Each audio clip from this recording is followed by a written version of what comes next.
And welcome to part 3. We haven't died yet. We haven't? No, we haven't died from exhaustion yet, but let's move on to the next questions from Monster Bro. I hope I'm saying that name right. He has 3 questions, mostly about stuff that we can all talk about. First question is, with the coming Godzilla reboot, would you guys like to see a remake of King Kong vs. Godzilla? In animated form or something like that, but nah, I don't think it's necessary to remake it. Yeah. I mean, I'll go on record saying King Kong vs. Godzilla is one of my favorite Godzilla movies of all time, but I think remaking it would just be kind of, meh. I wouldn't need, you don't really need it. Yeah, I can see them making that movie and trying to put some, elaborate conspiracy storyline behind it. It'd be terrible. Yeah. Only if Peter Jackson and Roland Emmerich team up and direct it together. First, dude, are you serious? That movie would be long and boring. It would have Roland 4 Emmerich endings. and Peter Jackson? Yeah, it would be long, drawn out, and a piece of shit. It That's would be four about endings. King Kong and Godzilla going to a mountain together, doing a lot of walking. Oh, I thought you were going to say something else. Oof. King Kong. Alright, question 2. Having considered Mumra as the greatest villain of the 80s, who would you say is the greatest villains of the 90s and 2000s? Who's the greatest villain of the 80s? For me, I said the greatest cartoon villain was Mumra. For 90s, I'm gonna say Xanatos as greatest animated villain on there from Gargoyles. For 2000s, man, there are so many. I'm gonna say it's a tie between Chase Young from Xiaolin Showdown and Azula from Avatar. Yeah, those are Xanatos and Azula. For me as well. What about you, Tori? For the 90s, Lord Zed. Or does it have to be a cartoon, or is it just TV shows? You could do TV shows. Okay. Because I liked Power Rangers as a child. Yeah. And 2000s... I didn't watch a ton of cartoons in the 2000s other than superhero stuff. I don't know. I don't really have a choice for that one. What about you, Diva? Beast Wars was in the 90s? Yeah. Can I say Megatron? Yeah. Okay. And the 2000s. Yeah, again, a lot of superhero stuff for me, too. So, I'm gonna say Darkseid from the Superman animated series, and I know he's comic book, but Darkseid from Superman animated series and Justice League. Alright. His third and final question is, Zip, you're gonna have a field day with this one. What is it about the big 3, Bleach, One Piece, and Naruto, that made you stop being a fan of them? Storyline, characters, or fights? All 3. All 3 for me, too. All 3 of the above. All 3. There you go. You just hit, to the guy asking the questions, Monster, you hit the nail on the head for all 3 for me and Zip. Yep. So, yeah, I think that needs it. I think we just pretty much answered that. So, thank you for the questions, Monster Bo. Come at me, Monster Bro. Come at me. It's like Godzilla with Jersey Shore. It's a situation with Godzilla and King Kong. Anyway, Dear God. next questions come from BB Metalhead 04. First question is Alphonse from Fullmetal Alchemist versus the Destroyer Armor from Thor. Destroyer Armor, duh. Yeah, Alphonse is cool, but I don't think he's that powerful. Yeah. Doesn't somebody need to wear the Destroyer armor? No, in the comics, it's basically transfer your subconscious into the armor. Because I'm saying if, just to keep it Jersey Shore, if Mikey D from Jersey Shore is wearing the Destroyer armor, maybe it won't be such a formidable force. All right, I'll take that. I mean, doesn't it matter who wears the armor, just in terms of how they fight? Well, no, the armor's powerful regardless. Just like I said, in the comics, going comic-wise, you have to transfer your subconscious, at least I hope they keep this. In the original, like, Jack Kirby stuff, it was transfer your subconscious into the armor. Oh, yeah. Your subconscious? Yeah. So not even, like, your consciousness? Well, yeah, that's how it worked for Kirby. It makes no sense, and it's awesome. Okay. Alright. Can't argue with that. Mind fuck. Second Inception boom. Second. It's a conscious within a conscious within a conscious. Yeah. Mm, Second question comes from, what do you think are the best and worst cartoons of 2011? Best cartoons, Young Justice, Thundercats, I'm gonna give it a 50-50. Green Lantern, I felt like had a strong start. Those are mostly it. For me, Transformers Prime. Oh yeah, I totally. Why the hell did I That was forget? my favorite one of 2011. It just blew me away. Yeah. Oh my god, I cannot believe I forgot about Transformers Prime. Yeah, top of the list for me is Transformers Prime as well. I say the worst for me was G.I. Joe Renegades. It just didn't do anything for me.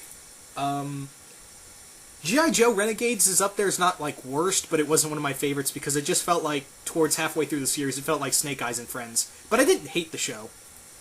Yeah, I don't know. I'm not gonna give it that. I don't know. Worst cartoon. Oh, I got one. Fort Awesome, that new show with the because even though yeah, people are saying oh it's like the new Ren and Stimpy, I will not sit back and watch a show about a purple monster covered in zits saying bro, bro, bro. Yeah, I guess that and Adventure Time, but that's been out for a while though, right? Yeah, I think so. So I think we covered that one pretty much. Third question is, what's your opinion on the Ben 10 Generator Rex crossover? That's coming in about, what, next week, I think? I gave my thoughts on it a while ago, but I'm still interested. I haven't kept up with either show in a while, but I'll watch it. Yeah, I was just gonna say that I haven't kept up with those shows in a while, so I don't know. Yeah. Why is he called Ben 10? Well, originally he had 10 different aliens he could choose from. 10 different what? 10 different aliens he could become. Why would he want to become an alien? Oh my god, really? Really, Deanna? But immigration laws the way they are.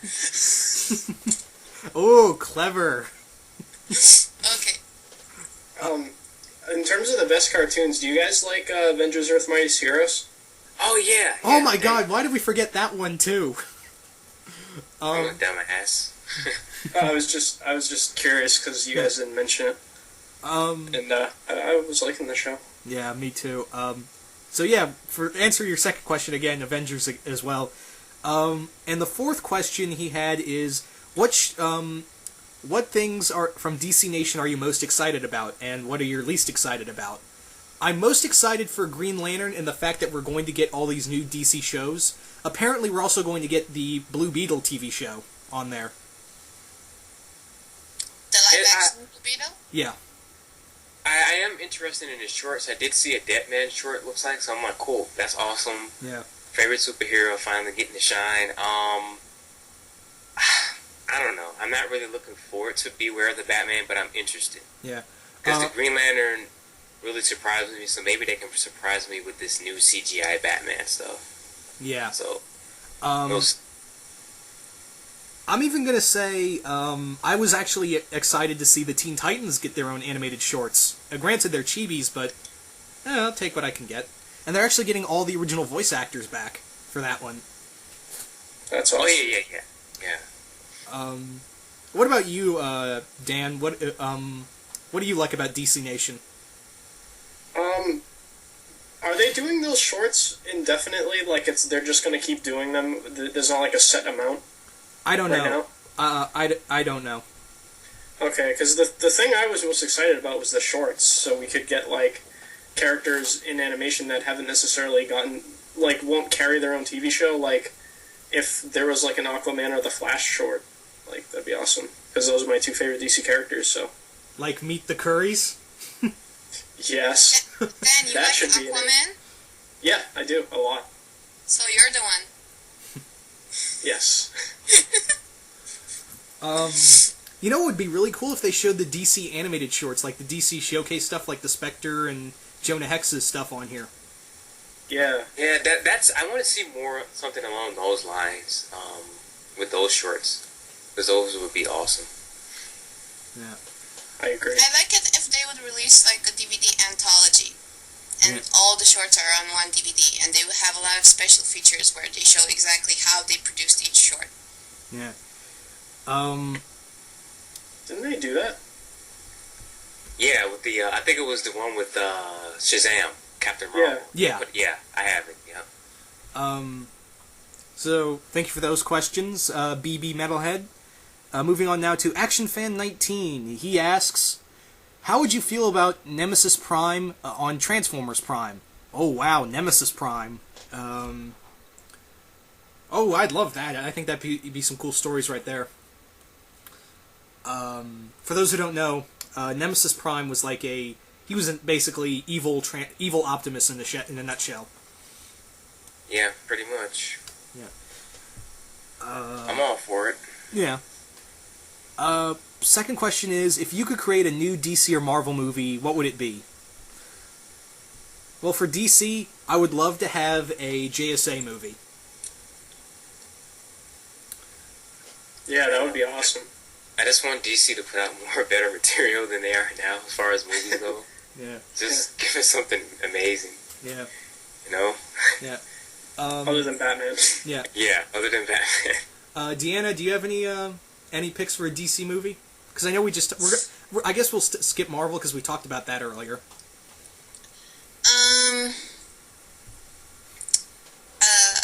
Wait a second. I had one like a second ago. Well, besides Flash, which has been in talks since forever. If that happens. Yeah. No, I gotta go. The one superhero that needs his time in the spotlight is the Flash. Okay, I don't care if it's Barry Allen or Wally West or if they go really old school with Jay Garrick, but I doubt they will do that. But I really want them to get their act together and give us a Flash. Of course, after the Kyle Rayner movie, obviously.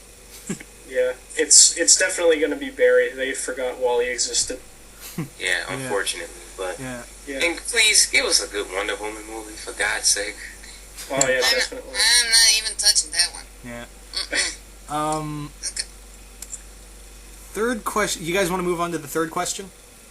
The only other one I would have said was Aquaman, obviously, but Yeah. yeah, we can move on. Yeah, Aquaman as well. How would you feel about a live-action Transformers movie being worked on only by Steven Spielberg? I don't know. What's he done lately? I guess it would be better than the Bay movies, but Yeah. The thing with Spielberg is, like, he's a good director, but he's not always the best at choosing the best scripts. Like, have you guys seen Minority Report? Yes, Yeah. Did you guys like that movie? I liked it. somewhat. Well, that was a Spielberg movie. I'm trying to think of other ones he's done recently. Like, War of the Worlds. Yeah, he did That that. sucked. Yeah, he did that new movie, Adventures of Tintin, that new animated movie. Yeah, with Peter Jackson. Yeah. Yeah, I just think if you have, like, a competent writing team and you give it to Spielberg, the movie would turn out awesome, because he's great behind the camera. You just need someone good writing it, you know what I mean? Yeah. All right. So I guess we'll save his last question for next video. So moving on to part 4.